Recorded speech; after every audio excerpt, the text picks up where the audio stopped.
So this is Group 4 for the Advanced Portfolio presentation. Our film is called Strategy and the tagline is Welcome to the New Order.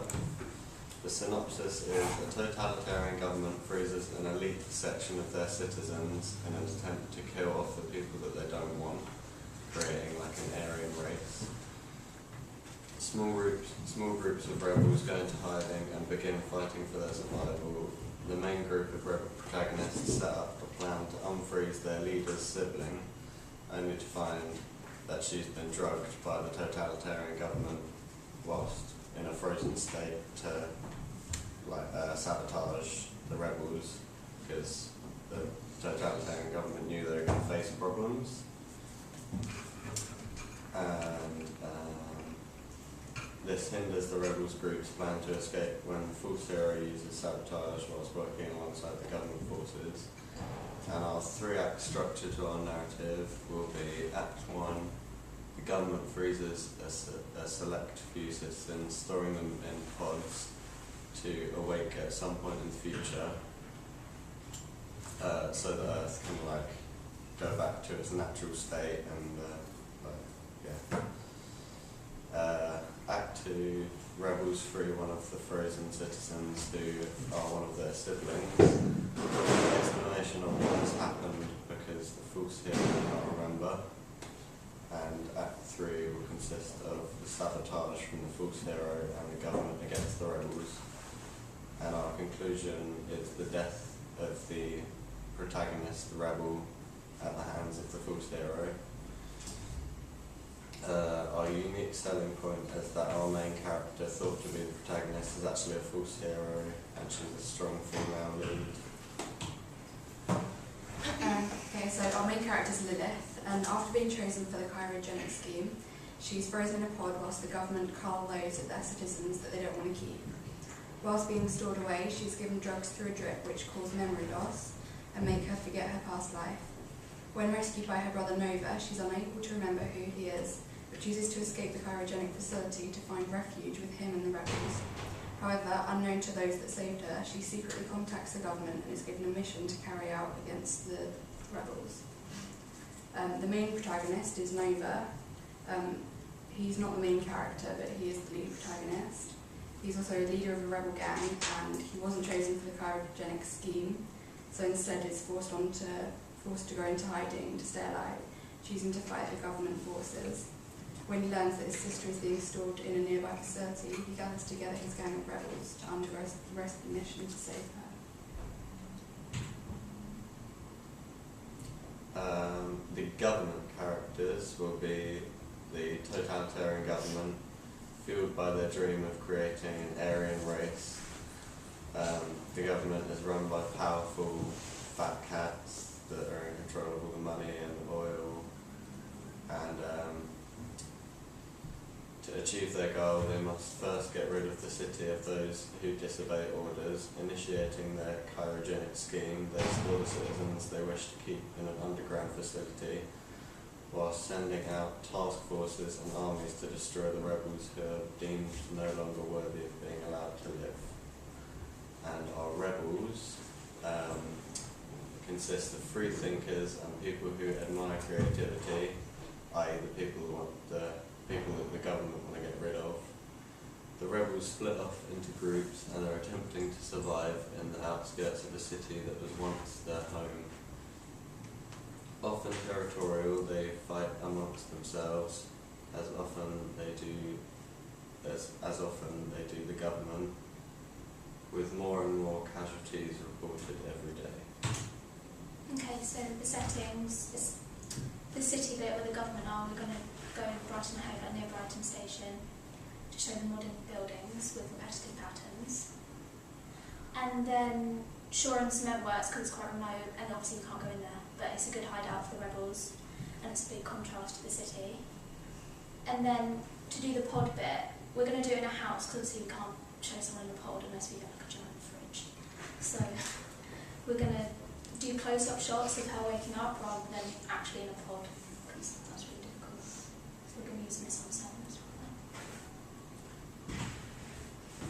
Our target audience is young adults who are interested in similar films, novels and comics. To promote it, we'd use posters and magazine interviews, but because it's low budget, they wouldn't be able to use TV spots, and it's likely they'd use like Web 2.0 and Facebook because it's free and it wouldn't cost as much. It would be shown in independent cinemas to make sure that it is popular before being shown in mainstream cinemas, and we gave it a certification of 12A.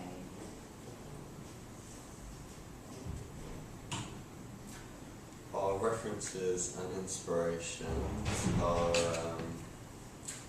The Matrix is probably our main reference.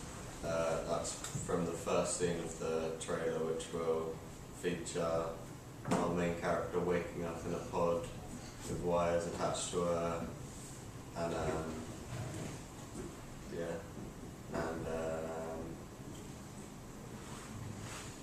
Equilibrium is another reference because the totalitarian government part, as well as 1984 by George Orwell, because the humans, whilst they're in their frozen state, are drugged into becoming drones and assigned to their tasks when they wake up. 1984 also references the new order imposed by the Nazis in the Nazi uprising.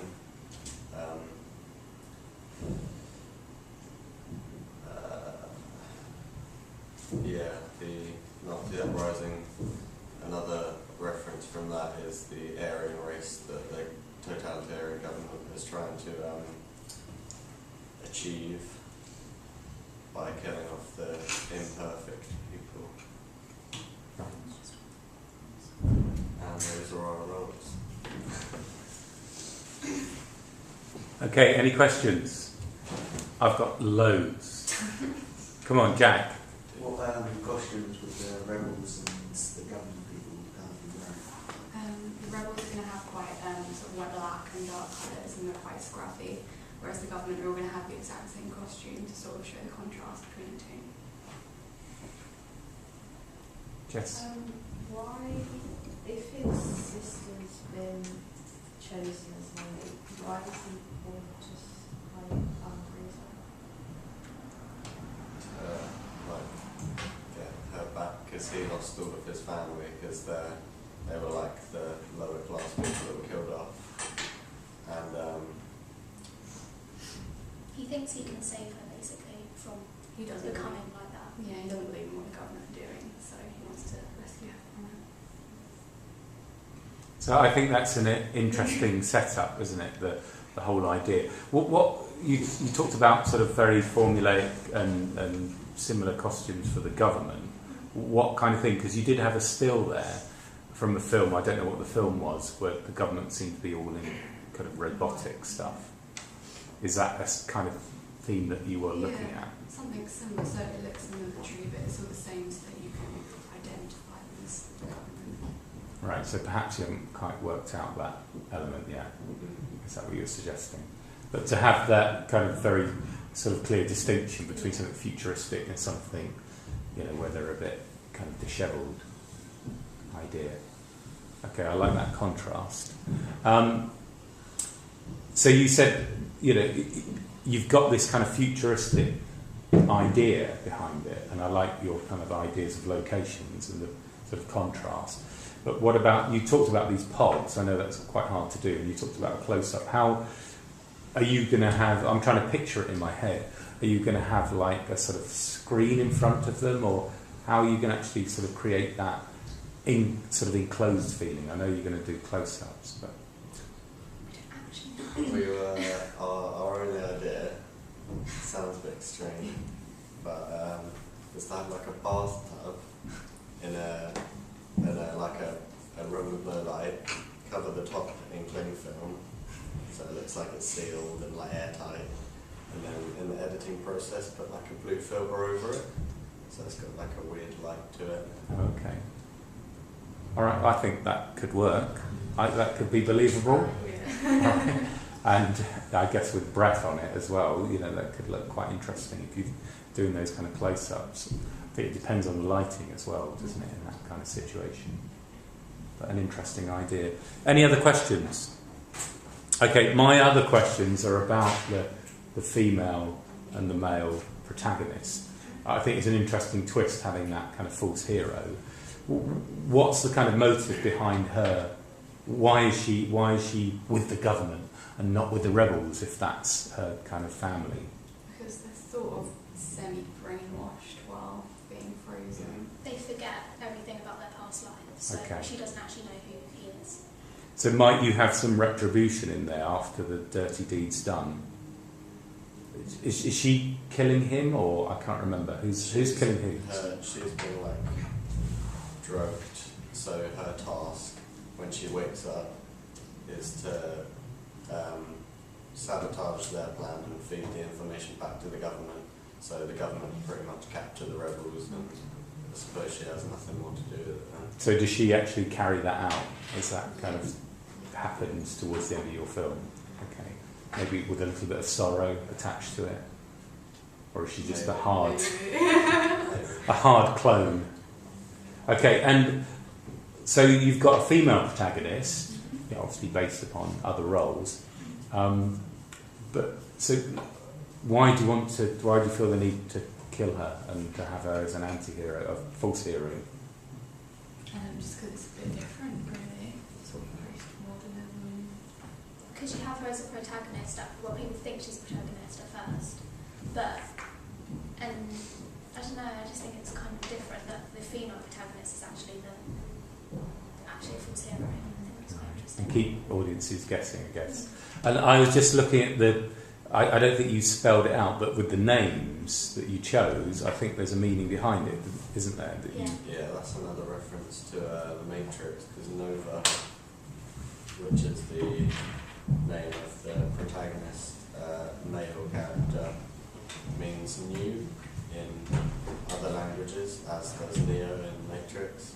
And like the rebels like to think of themselves as the new order, which is what the government call themselves. So in contrast to that kind of totalitarian idea. And was there a meaning behind the woman's name? I didn't catch that. It was just... It's like from the Bible or something, that there's a demon that tricks people. Deception. Right, okay. So you've got some hidden meaning behind that as well. So that's quite an interesting idea. Yeah. Okay. Any other questions? Round of applause. All right, thank you.